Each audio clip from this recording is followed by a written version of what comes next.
On a toujours pensé que la vie était injuste, cruelle, illogique, incertaine, triste, que les épreuves de notre destin sont beaucoup trop sévères, trop dures à supporter et à accepter. Voici donc en février 2025, le début du quart du siècle, mais surtout l'arrivée à grands pas d'échéances importantes pour l'équipe nationale algérienne. Le temps des malheurs serait-il révolu? Nous ne le savons pas encore. Mais ce qui est certain, c'est que l'équipe nationale algérienne commence à solidifier certaines de ses bases après un changement nécessaire. Sous l'égide du sélectionneur bosniaque Vladimir Petković, en compagnie de son staff technique, l'équipe nationale a initié un nouveau cycle mêlant travail, sérieux et détermination. Malgré des débuts difficiles et compliqués, après une défaite notamment face à la Guinée-Conakry à domicile pour le cadre des éliminatoires de la Coupe du Monde 2026, les guerriers du désert ont su se relever après une victoire laborieuse mais ô combien importante glanée en terre ougandaise, ce qui va lancer définitivement le cycle de Vladimir Petković avec l'équipe nationale algérienne.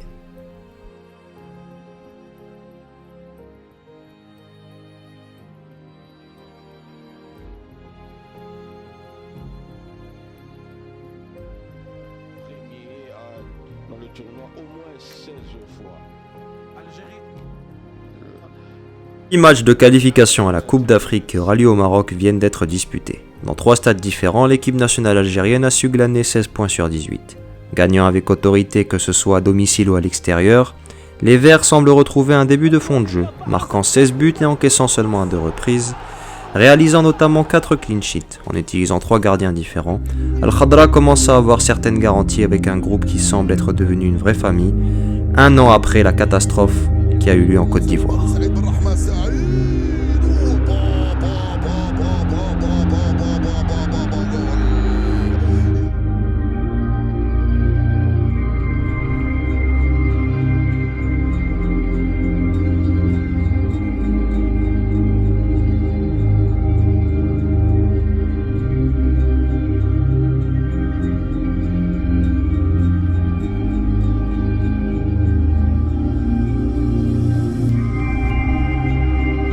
L'enclenchement de ce nouveau cycle va amener à l'explosion de plusieurs joueurs sous l'égide du Bosniaque, à commencer par Houssam Aouar qui semble trouver ses repères en sélection, s'imposant à l'intolé dans ce groupe, étant décisif plusieurs fois en marquant 3 buts et retrouvant un impact similaire qu'il avait pu avoir de son temps avec l'Olympique Lyonnais.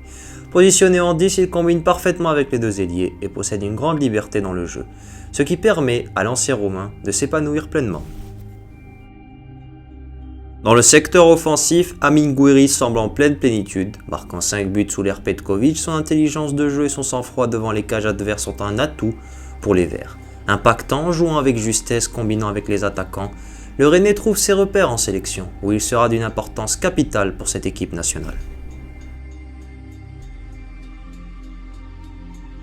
Le secteur défensif, Rami Bensebaini est officiellement le patron de la défense algérienne, réalisant un début de saison XXL avec Dortmund. Le natif de Constantine enchaîne les top performances. Malgré une blessure contractée en mars qui l'a éloigné des terrains pendant 5 mois, Rami est de retour, que ce soit sur la pelouse du Signal Iduna Park ou au fin fond du Liberia ou du Togo. Rami est devenu un taulier rassurant, confiant, faisant même douter ses adversaires. Le sociétaire de Dortmund est d'une importance capitale et la solidité défensive de l'Algérie ces derniers temps est en grande partie grâce à lui. Le destin peut nous donner des épreuves difficiles mais qui nous rendent plus forts. C'est le cas de Johan Hadjam, écarté du FC Nantes dû à son choix sportif, mais aussi dû à la pratique du ramadan qui a déplu au staff technique des Canaries. Le natif parisien a pris un risque, décidant de quitter son club et la Ligue 1 pour partir aux Young Boys en Suisse. Choix payant pour ce dernier qui va remporter la Super League, championnat suisse, découvrir l'Europa League, mais surtout cette saison réaliser de très bonnes performances en Ligue des Champions, apprenant énormément, faisant face aux meilleurs ailiers et arrière latéral offensifs du monde. Ce dernier ne devrait pas tarder à retrouver les 5 grands championnats, sous peu. En équipe nationale, Hadjem se caractérise par sa justesse dans le jeu, où plus les matchs avancent, plus ce dernier grandit, avec une confiance croissante donnant une concurrence sérieuse à Ryan Aïtouri, qui est l'un des meilleurs latérales de Première Ligue. Sur l'aile gauche, un joueur semble avoir trouvé le déclic. Je parle bien évidemment de Saïd Brahma. L'ancien joueur de West Ham semble avoir brisé le plafond de verre en sélection, marquant 3 buts en 2024 en sélection nationale. Saïd semble avoir retrouvé une confiance perdue il y a peu. Toujours utilisé comme joker de luxe par l'ancien sélectionneur Jamel Belmadi, Benrahma a surtout souffert à cette époque du niveau monstrueux de Youssef Belaili. L'Oranais, qui marchait sur l'eau à cette époque, ne le sait que quelques miettes au natif de Ain Mouchit. Et ces tensions qu'il a eues avec le précédent sélectionneur l'ont privé de Cannes 2024. Sous Petkovic, Benrahma semble retrouver une seconde jeunesse. À voir si le joueur de l'Olympique Lyonnais confirmera cette bonne dynamique et que ces rumeurs l'envoyer en Arabie Saoudite soient complètement fausses. D'autres joueurs semblent aussi progresser sous le commandement du Bosniaque, tels que Mohamed El-Amin Amoura, qui est un super sub de luxe, qui peut tout aussi apporter en tant que titulaire. Considéré comme l'un des joueurs les plus rapides du monde et un phénomène du football algérien, ayant signé à Wolfsburg en Bundesliga, le natif de Gigel progresse à chaque rassemblement et peut devenir une arme fatale pour la sélection pour les mois et les échéances à venir.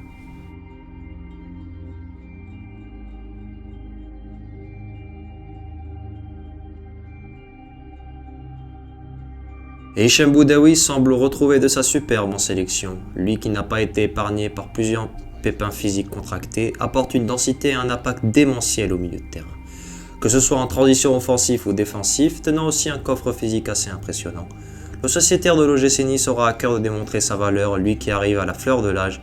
Le champion d'Afrique 2019 veut s'imposer en tant que titulaire et rendre fier sa ville natale, Béchar. Nous pouvons aussi évoquer d'autres mentions honorables telles que Issa Mandi qui retrouve sa solidité défensive depuis sa signature à Lille.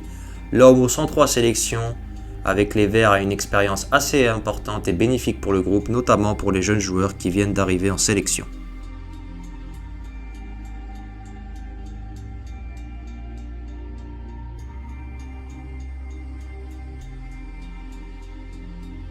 Petkovic a aussi voulu donner la chance à certains jeunes joueurs, les convoquant, tels que Ibrahim Maza, ancien espoir du football allemand qui a décidé de représenter l'Algérie. Ibou est déjà un taulier du Hertha Berlin et est convoité par plusieurs clubs aux quatre coins de l'Europe. Nous pouvons aussi évoquer Amin Chiacha, attaquant de pointe évoluant en Copenhagen, lui qui était dans le viseur de la Fédération danoise de football qui venait à peine de signer son contrat pro, portera les couleurs des Verts. Au niveau local, Ahmed Kendoussi est le meilleur joueur du championnat égyptien et le meilleur passeur de ce même championnat cette saison, s'étant révélé sous les ordres de Majid Boukoura avec l'équipe nationale A'. Kendoussi apporte satisfaction à Petkovic avec de bonnes performances. Nous pouvons aussi évoquer Mohamed Farsi, joueur évoluant du côté de Columbus Crew en MLS, lui qui a rejeté le Canada pour choisir l'Algérie. Il a effectué ses débuts en septembre 2024. Anis Hadj Moussa complète la liste de nouvelles arrivées sous l'ère de Vladimir Petkovic, performant du côté de Feyenoord avec notamment cette rencontre mémorable face à Manchester City où il inscrira un but mais surtout repartira avec le trophée d'homme du match. Durant les derniers rassemblements, Vladimir Petkovic a fait confiance à certains joueurs plus expérimentés tels que Yassine Benzia, Ismaël Benasser qui a 27 ans et qui est fraîchement super champion d'Italie, Bardad Bounjah qui a inscrit les 3 derniers buts de l'Algérie lors de la dernière CAN et Riyad Mahrez, l'emblème de l'équipe nationale algérienne durant ces 10 dernières années.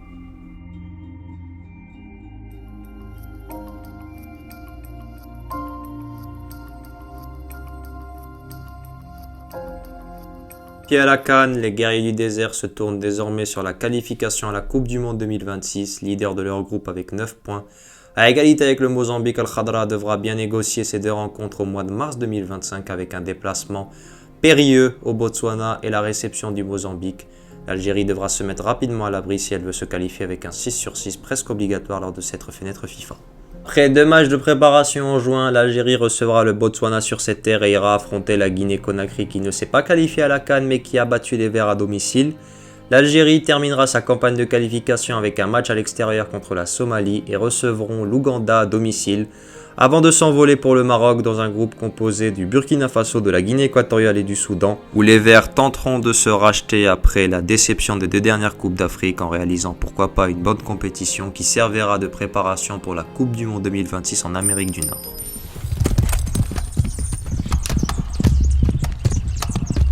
Avec un président de fédération qui semble avoir un projet sportif cohérent, l'équipe nationale algérienne essaie de se développer dans les autres catégories avec notamment l'équipe nationale A', tenante du titre de la Coupe arabe en 2021, avec notamment le retour de Majid Boukoura qui exercera cette fonction lors de la Coupe arabe 2025. Walid Sadi et son bureau fédéral ont décidé de nommer en tant que DTN M. Ali Mousser, ancien président de la Ligue de Paris qui a une réputation assez bien connu et assez bien valorisé. Ce dernier tentera de trouver une solution au fléau de la formation algérienne afin que l'Algérie puisse progresser et sortir plus de joueurs de son championnat et de ses terres. Nous pouvons aussi évoquer les progrès de la sélection féminine avec notamment Farid Benstiti qui effectue un travail de reconstruction assez impressionnant où les Vertes ont réussi à se qualifier pour la CAN 2025 féminine qui aura lieu au Maroc. 2025 sera donc charnière pour l'équipe nationale algérienne dans toutes ses catégories. On espère que le football sera vecteur d'émotions positives en 2025 pour rendre le peuple algérien heureux après quelques années difficiles. Sur ce, je vous salue et merci d'avoir regardé la vidéo.